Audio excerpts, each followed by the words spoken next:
panjang sehingga kita bisa hadir dalam rapat koordinasi forum koordinasi pimpinan daerah dan stakeholder Kota Bontang tahun 2023 di Kota Balikpapan.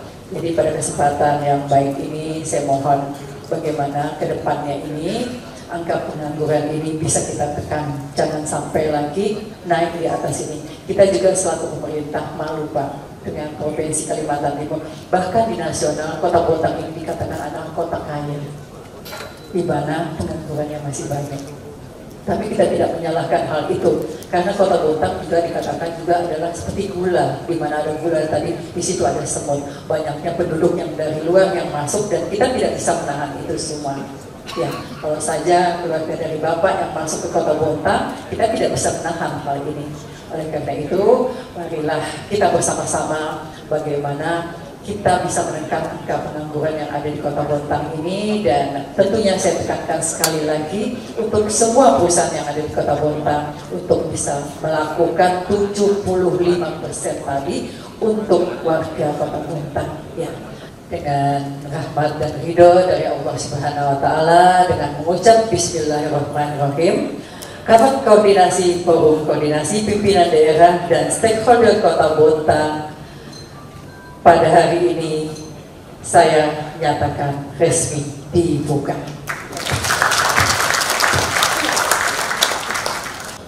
Tanpa mengurangi rasa hormat saya, dan ini juga mengingat waktu kita yang tidak banyak, dan sebagaimana agenda yang sudah kita rencanakan akan ada nanti informasi atau mungkin sedikit presentasi ya dari Bapak Ibu sekalian, pimpinan perusahaan atau yang mewakili terkait dengan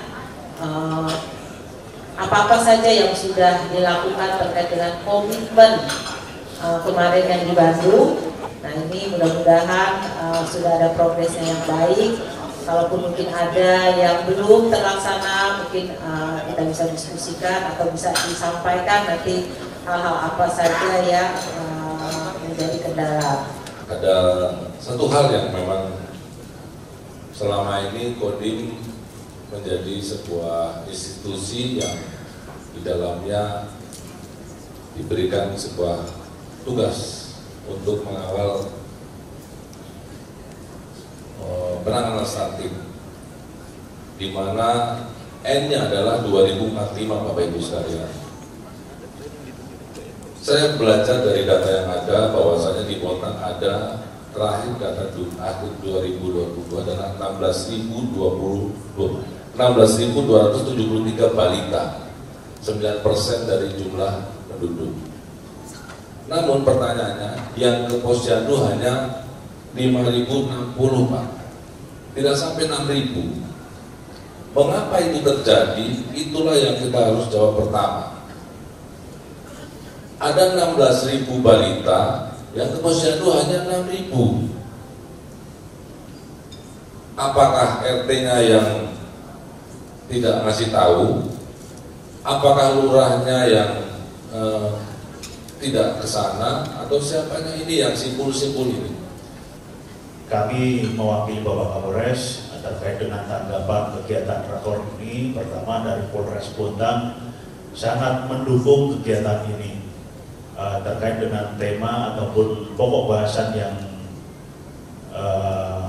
dituangkan dalam rakor ini terkait stunting. Bisa kami sampaikan sama dengan Pak Kodim bahwa Polres Bontang juga fokus dalam membantu penanganan stunting. Namun dalam hal ini sebelum kita melakukan penanganan, yang perlu kita pastikan adalah data. Apakah data stunting ini sudah memang benar berjumlah 16.000, verifikasinya seperti apa, ini juga harus menjadi kepastian.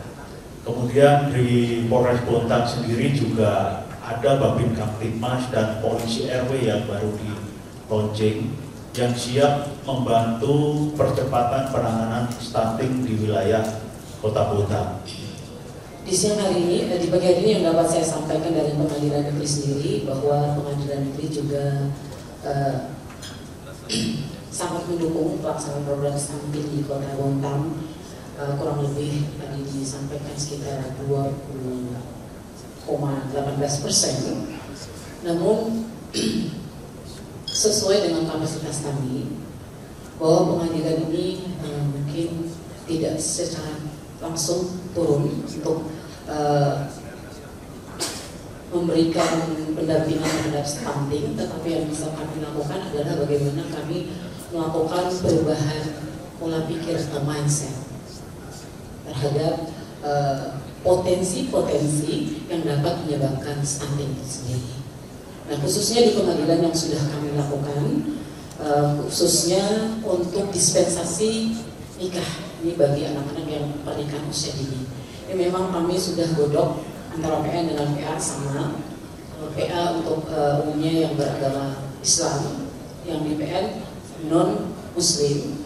Jadi kami upayakan supaya sistemnya sudah sangat dipersulit. Memang banyak yang datang kepada kami ini sudah dalam kondisi yang darurat seperti itu. Nah, ini juga kami memberikan advice secara langsung melalui hakim yang menangani agar merubah mindset pola pikir daripada anak dan juga orang tuanya. Jadi di pengadilan sudah beberapa kali ada permohonan dispensasi nikah. Mungkin kalau di pengadilan agama lebih banyak lagi. Nah, itulah yang bisa kami lakukan. Jadi yang berbahagia. Pada dasarnya penyebab stunting sangat banyak. Salah satunya adalah selain kurang gizi, adalah pola asuh yang tidak baik, yang penyebabnya adalah pernikahan dini. Disinilah hadirnya pengadilan agama untuk terlibat langsung dalam penanganan masalah stunting. Bapak dan Ibu sekalian, pada tahun 2022 kami dari pengadilan sudah bekerja sama dengan wali kota yang dalam hal ini diwakili di Dinas Kesehatan dan Dinas BPKB menandatangani kerjasama terkait dengan pendaftaran dispensasi di pengadilan. Data yang ada di kami tahun 2021 dispensasi yang diajukan ke pengadilan agama sebanyak 71 perkara. Tahun 2022 setelah adanya PKS dengan Pemkot Bontang, perkara yang diterima turun hampir 50% menjadi 31 perkara. Ini berkat kerjasama antara pengadilan dengan Pemkot Bontang. Jadi alur pendaftaran dispensasi tidak lagi masyarakat langsung mendaftarkan ke pengadilan, tapi harus ke Kemenak dulu, ada penolakan. Setelah itu masuk ke Dinas Kesehatan. Setelah itu akan masuk ke Dinas BPKB, di situ ada kelas puspaga terlebih dahulu. Setelah melalui 3 instansi ini baru akan masuk ke pengadilan.